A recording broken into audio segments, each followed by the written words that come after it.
পুরুষ যাত্রী এবং নারী যাত্রীরা একসাথে যাতায়াত করতো, তখন দেখা যেত নারী যাত্রীদেরকে বিভিন্ন বাজে মন্তব্য করা হতো, তাদেরকে ব্যাড টাচ করা হতো। যখন আমি উঠতে যেতাম তখন তারা বলতো যে না, মহিলা সিট নেই, উঠা যাবে না। কিন্তু অনেক সময় এরকম হয়েছে যে আমার পরীক্ষা 10টায়, আমি বাসে উঠবো, আমাকে বাসে উঠতে দিচ্ছে না। গাড়ি ড্রাইভাররা খুব সতর্কভাবে সাবধানে গাড়ি চালাবে, তারা কখনো তাড়াহুড়া করবে না বা প্রতিযোগিতা করবে না।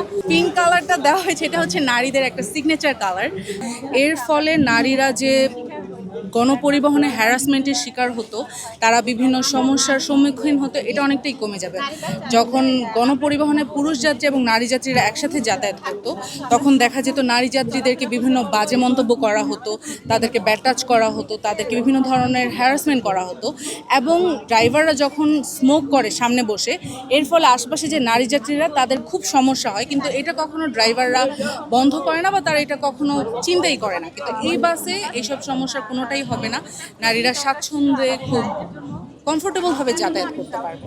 আমার মনে হয় বাস আরও বাড়ানো উচিত এবং এটা খুবই দরকারি একটা বিষয়। কারণ বাস এত অল্প, একটা বাস গেলে সেই বাসটা মতিঝিল থেকে ফেরত আসতে মিনিমাম 3-4 ঘন্টা লাগবে। এই 3-4 ঘন্টায় একটা যাত্রী কিন্তু মানে ওই বাসের জন্য অপেক্ষা করে থাকলেই হবে না, তাকে তার গন্তব্যে যেতে হলেও তখন অন্য একটা বাস নেওয়া লাগবে।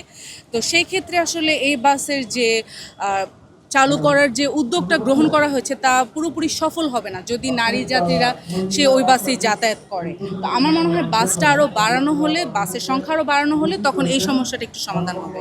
যেমন আমি অনেক সময়, আমি ইডেন কলেজে পড়তাম, তো আমি যখন ভার্সিটিতে যেতাম সেখানে প্রচুর জ্যাম লাগতো।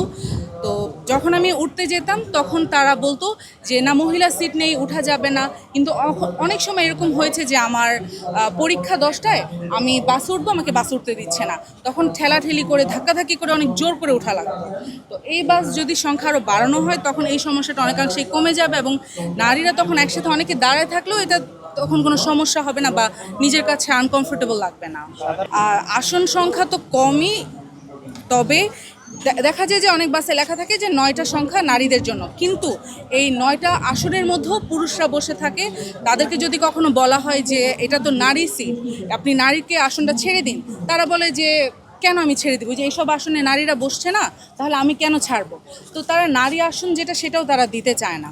তো এই ক্ষেত্রে আসন বাড়ালেই হবে না, এটা মানুষের মনোভাবকেও চেঞ্জ করতে হবে যে যে আসনটা নারীর জন্য রাখা হয়েছে সে আসনটা নারীকে ছেড়ে দেওয়া উচিত, বা অ্যাটলিস্ট যারা সুস্থ সবল তাদেরকে না দিলেও যারা বয়স্ক মহিলা বা অসুস্থ মহিলা থাকে তাদেরকে অ্যাটলিস্ট ছেড়ে দেওয়া উচিত বলে আমি মনে করি। নারী ড্রাইভারের উপর যাত্রীরা কি আস্থা রাখতে পারবে? আমি নিজে তো আস্থা রাখবো, তো আমার মনে হয় অন্যান্য নারীরাও আস্থা রাখবে, কারণ নারী ড্রাইভাররা খুব সতর্কভাবে সাবধানে গাড়ি চালাবে, তারা কখনো তাড়াহুড়া করবে না বা প্রতিযোগিতা করবে না, যে কারণে দুর্ঘটনা পুরুষ ড্রাইভারের চেয়ে কমই হবে বলে আমি মনে করি। আচ্ছা, সবকিছু মিলে আপনি বলেন তো, মানে এখানে পিঙ্ক কালারটা কেন চুজ করা হয়েছে? পিঙ্ক কালারটা দেওয়া হয়েছে, এটা হচ্ছে নারীদের একটা সিগনেচার কালার। তো নারীরা সাধারণত পিঙ্ক কালার খুব পছন্দ করে। আর পিঙ্ক কালারটা দেওয়ার কারণে পুরুষ যাত্রীরা কখনো ভুলে উঠে যাবে না, উঠে বলবে না যে সরি সরি, আমি তো বুঝি নাই, কালার দেখি নাই। তো এই কারণে পিঙ্ক কালারটা দেওয়া হচ্ছে যেন দূর থেকে দেখে বুঝতে পারি যে হ্যাঁ, এটা মহিলা বাস, আমি এটা তো উঠবো না।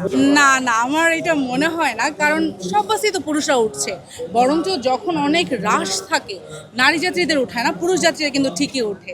তো আমি মনে করবো তাদেরও এটাকে ভালোভাবে নেওয়া উচিত। তারা এই যে ফেসবুকে ঢুকলেই দেখা যায় তারা এত পরিমাণে ট্রল করছে, আমার মনে হয় ট্রল করাটা কমানো উচিত। কারণ সবাই তো এই পুরুষ নারী, এরা ভাই বোন, আত্মীয় স্বজন, মা বাবা এরকম থাকে, তো মেয়েদেরকে আসলে এরকম ট্রল করার কোনো মানেই হয় না। এটা অসুবিধা না, তখন অন্য বাসে যেতে হবে আমার মনে হয়। আমি আসলে এই ব্যাপারে শিওর জানি না, মানে হাজবেন্ড বা কোনো পুরুষ এই গাড়িতে উঠতে পারবে না।